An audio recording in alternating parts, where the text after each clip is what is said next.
ছত্তীশগড়ত ব্যাপক নিৰ্বাচনী তৎপৰতা আন 4 ৰাজ্যৰ সমানে সমানে ছত্তীশগড়তো 7-17 নৱেম্বৰত নিৰ্বাচনী বৈতৰণী পাৰ হ'বৰ বাবে তৎপৰতা বৃদ্ধি পোৱা দেখিবলৈ পোৱা গৈছে। ছত্তীশগড়ৰ খবৰ আমি জনাই আছো 5 ৰাজ্যৰ নিৰ্বাচনী প্ৰতিটো খবৰৰ বাবে হাজু হৈছে ইতিমধ্যে প্ৰতিদিন টাইম। ইতিমধ্যে ছত্তীশগড়ত উপস্থিত হৈছে গৈ প্ৰতিদিন টাইমৰ ৰাজনৈতিক সম্পাদক নয়ন প্ৰতিম কুমাৰ। আগন্তুক বিধানসভা নিৰ্বাচনত ছত্তীশগড় দখলৰ বাবে বিজেপিয়ে প্ৰস্তুত কৰিছে ৰণকৌশল। ইতিমধ্যে বিজেপিৰ ৰণকৌশল প্ৰস্তুত কৰিছে আৰু গেৰুৱা দলটোক প্ৰতিহত কৰাৰ বাবে ইতিমধ্যে কংগ্ৰেছেও টঙালি বন্ধা দেখিবলৈ পোৱা গৈছে। ছত্তীশগড়ৰ নিৰ্বাচনী আমি খবৰ আপোনালোকক জনাম। আমাৰ সাংবাদিক ইতিমধ্যে উপস্থিত হৈছে গৈ আমাৰ ৰাজনৈতিক সম্পাদক নয়ন প্ৰতিম কুমাৰ। কেৱল ছত্তীশগড় বুলিয়ে নহয় আগন্তুক প্ৰতিখন ৰাজ্যৰ 5 ৰাজ্যৰ নিৰ্বাচনী প্ৰতিটো আপডেট আপোনালোকক জনোৱাৰ আমি চেষ্টা কৰিম। ইতিমধ্যে টিম প্ৰতিদিন টাইম আমি হাজু হৈছো আৰু দেখিবলৈ পোৱা গৈছে যে প্ৰতিটো দলে নিজৰ যি নিৰ্বাচনী তৎপৰতা সেয়া ক্ৰমান্বয়ে বৃদ্ধি কৰিছে। শাসকীয় বিজেপিও পিছ পৰি ৰোৱা নাই, একেদৰে কংগ্ৰেছো পিছ পৰি যোৱা নাই। আমি এই মুহূৰ্তত আমাৰ ৰাজনৈতিক সম্পাদক নয়ন প্ৰতিম কুমাৰ কাষলৈ গৈছো। নয়ন প্ৰতিম কুমাৰ, ছত্তীশগড়ত বৰ্তমান ৰাজনৈতিক প্ৰেক্ষাপট কি চলি আছে, শেহতীয়া আপডেট? হয়, লোকসভা নিৰ্বাচনৰ ছেমিফাইনেল হিচাপে বিবেচিত হৈছে 5খন ৰাজ্যৰ বিধানসভা নিৰ্বাচন আৰু আমি প্ৰতিদিন টাইমে প্ৰতিখন ৰাজ্যৰ আমি নিৰ্বাচনৰ বাতৰি আমি দেখুৱাই আছো, আমি সম্প্ৰচাৰ কৰি আছো আৰু এই মুহূৰ্তত মই উপস্থিত আছো ছত্তীশগড়ত আৰু ছত্তীশগড়ত দুটা পৰ্যায়ত নিৰ্বাচন অনুষ্ঠিত হ'ব আৰু প্ৰথম পৰ্যায়ৰ নিৰ্বাচন সন্মুখত আছে 7 নৱেম্বৰত, তাৰ পিছত 17 নৱেম্বৰ। এই দুটা পৰ্যায়ত ছত্তীশগড়ৰ যি 90জনীয়া বিধানসভা আছে এই বিধানসভাৰ বাবে নিৰ্বাচন অনুষ্ঠিত হ'ব আৰু ইতিমধ্যে ৰাজনৈতিক দলবোৰৰ মাজত যি নিৰ্বাচনী ৰণ সেই ৰণ তুংগত উঠিছে আৰু এই মুহূৰ্তত মই উপস্থিত আছো ৰায়পুৰত বিজেপিৰ যি কাৰ্যালয় আছে কাৰ্যালয়ত মই উপস্থিত আছো আৰু এই কাৰ্যালয়তে মোৰ সৈতে উপস্থিত আছে उत्तराखंड सरकार मंत्री तेखत हुए सतपाल महाराज, एगराकी ज्येष्ठ मंत्री। सतपाल महाराज जी हमारे साथ है। महाराज जी, क्या उम्मीद है इस बार आप लोगों को? हमें यहाँ उम्मीद है सरकार बनाएंगे हम लोग और यहाँ पर जो है 24वां जो स्थापना दिवस है उसकी बहुत बहुत शुभकामनाएं। और छत्तीसगढ़, उत्तराखंड और झारखंड ये तीनों राज्य एक साथ बने थे और इसके बनने के बाद भी जो है कांग्रेस के पास बहुत मौके थे, कांग्रेस बना नहीं पाई और बीजेपी ने इसको बनाया और ये जानती थी बीजेपी कि छत्तीसगढ़ में उनकी सरकार नहीं आएगी, उसके बाद भी इन्होंने बनाया और बनाने के बाद जब भी मौका मिला बीजेपी को निश्चित रूप में उन्होंने इस पूरे प्रदेश का विकास किया है। मैं यहाँ जनता से आग्रह करने आया हूँ कि आप डबल इंजन की सरकार बनाएं। केंद्र में भाजपा है और राज्य में भी भाजपा की सरकार होगी तो तेजी से विकास होगा और विकास के लिए कोई भी मैं समझता हूँ अड़चन हमारे सामने नहीं आएगी। तो there will be a smooth actually जो है हमारा विकास होगा। तो इसके लिए मैं ये कहने आया हूँ लोगों से कि आप यहाँ पर कमल खिलाइए और भाजपा को वोट दीजिए।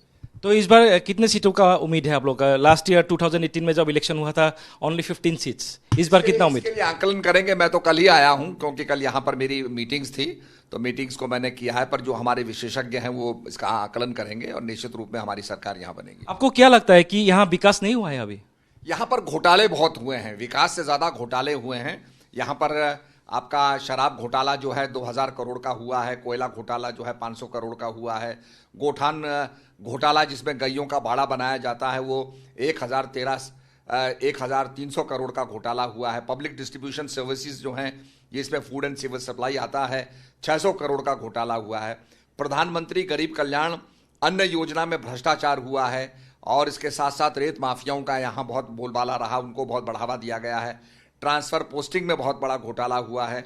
घर घर नल योजना जो है जो लोगों को घर घर में पानी पहुंचाती, क्योंकि आज तो सब जानते हैं कि फैसिलिटी चाहते हैं कि घर घर में पानी पहुंचे, उसके अंदर भी बहुत बड़ा घोटाला हुआ है। प्रधानमंत्री आवास योजना के तहत 16 लाख लोगों को वंचित रखा गया मकानों से, तो उनके उस सर के ऊपर छत होती तो उनको वंचित किया गया, तो ये भी बहुत बड़ा घोटाला है।